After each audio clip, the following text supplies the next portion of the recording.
Dr. Kartha, I want you to open this discussion for us. More importantly, what the Ministry of External Affairs has just said in its statement.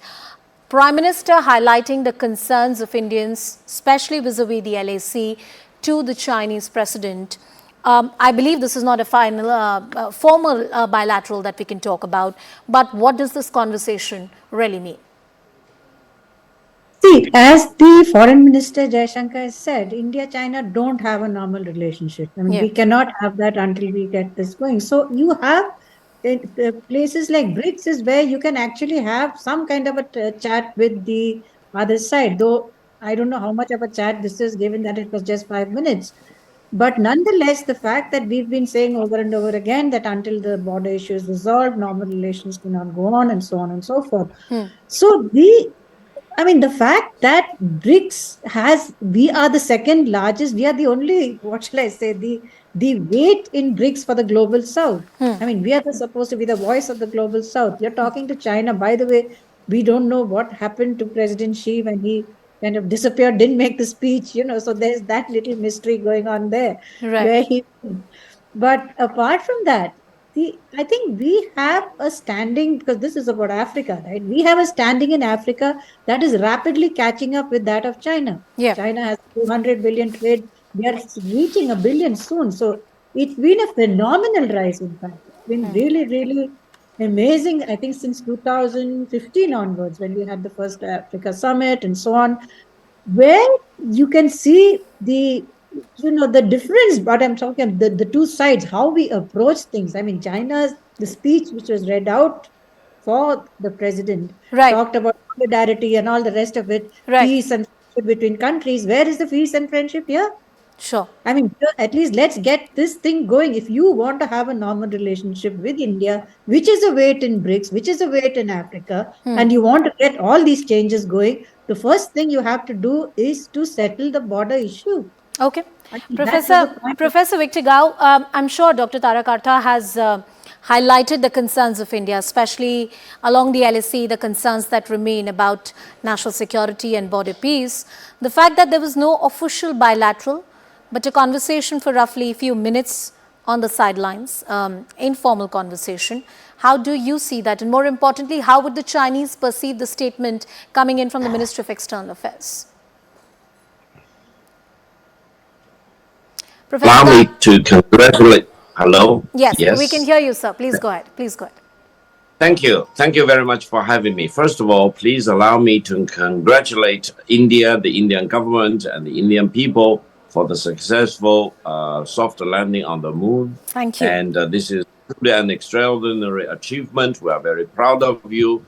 And I think the fact that before the enlargement of BRICS, India became one of the only 4 countries which succeeded in the soft landing on the moon.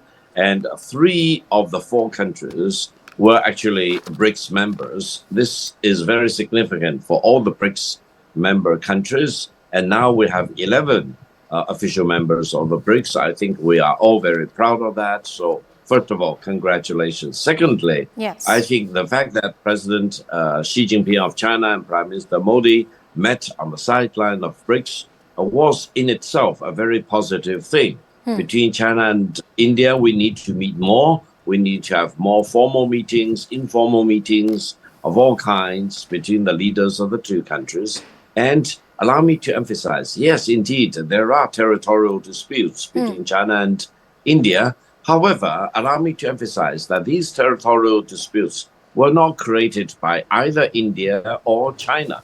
They were created by the British colonial rulers in India before they left India. And I emphasize that neither China nor India should be held hostage by the bad legacy left by the British. We need to have wisdom and vision and the courage to do the right thing between the 2 biggest nations in the world and put the territorial disputes behind us rather than being burdened down by the disputes. And then we, the 2 largest populations, need to do what's the right thing for the 2 nations and for the 2 people. After all, we are the super populations, and we need to not only shoulder a lot of responsibilities for ourselves, but we need to set up good examples for mankind as a whole.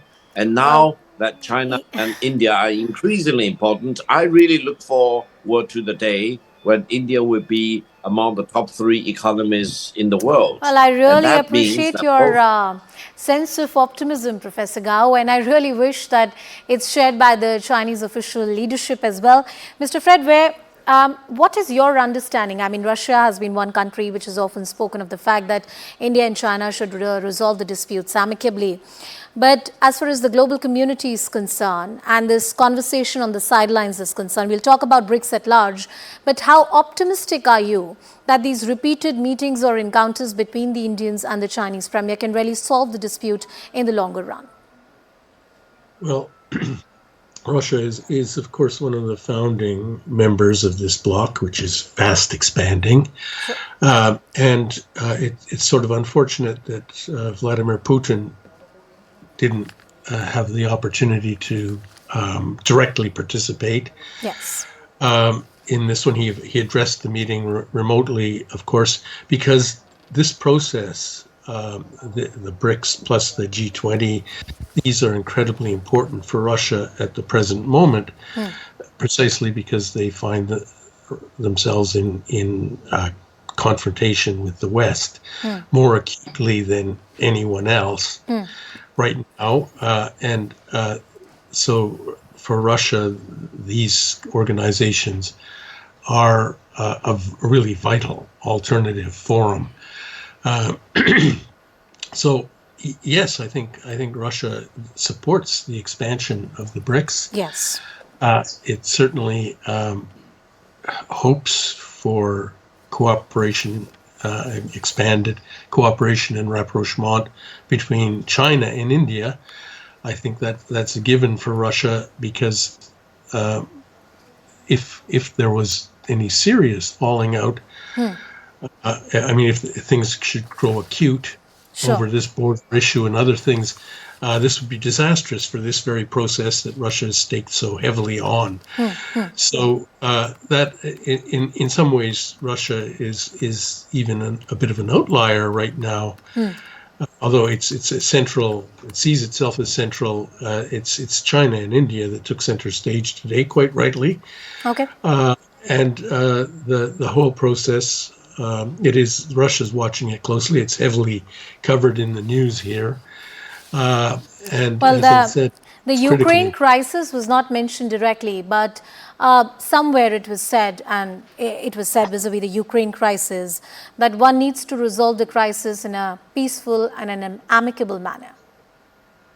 I think Russia is just happy at the neutral stance of countries like India. Unlike the Americans, they're not eager to whip you into the crusade. I think that for Russia, the way things are is satisfactory, and they're quite understanding of the more neutral stance of most of these countries. Dr. Tara, the inclusion of new members, the invitation to countries like Ethiopia, Iran, Saudi Arabia to become full-time members of BRICS, the concerns about the global south that have been voiced and reiterated by India. Many point out that this entire cooperation between the BRIC members, key founding members of the BRICS, have happened despite the bilateral differences that may exist, say, between India and China. The fact that this feat has been achieved and the meet ended on a positive note, does this signal the expansion of BRICS, the expansion of its powers, of its sway as a regional cooperation? Well, to be honest, I don't really know what the BRICS is about. You know, it's not, there's a lot of commonality between members, right? You're in different systems, you've got different objectives.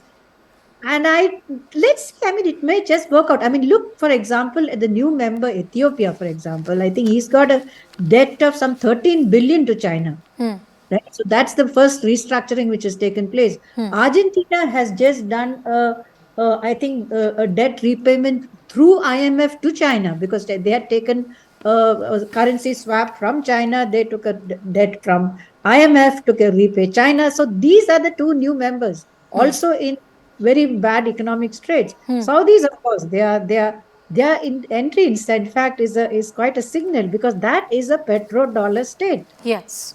They are entering the BRICS. So this is interesting stuff which is going on, and so is the UAE. But again, I'm saying the key here is, can China and India bring their, no doubt, common interests together on this? But Dr. Tara, the fact that there are various Western superpowers which are very keenly eyeing what's happening at the BRICS. I was reading about what the French president said and how the Western powers are looking at the developments really happening. I do get what you're saying, that there is no cohesive agenda which this regional cooperation is pursuing at this point in time. Then what makes the Western superpowers so interested? Well, it has a lot of potential. That's what I'm trying to say. Sure. For example, if India and China, just on climate, just takes just one issue, climate, if we both countries get together and tackle climate change, it could be huge. Sure. It would be massive change. That's one. But you see, just now you had, for example, the president, Chinese president, just met Sheikh Hasina, and said, you should be part of the Belt and Road Initiative. Yeah. What kind of a signal is that to us? So if you get these contradictory signals from China, and then you don't know what to make of it, at least I'm sure somebody else does, but I certainly don't. Professor Victor Gao, I believe that's an interesting point that Dr. Tara is talking about, that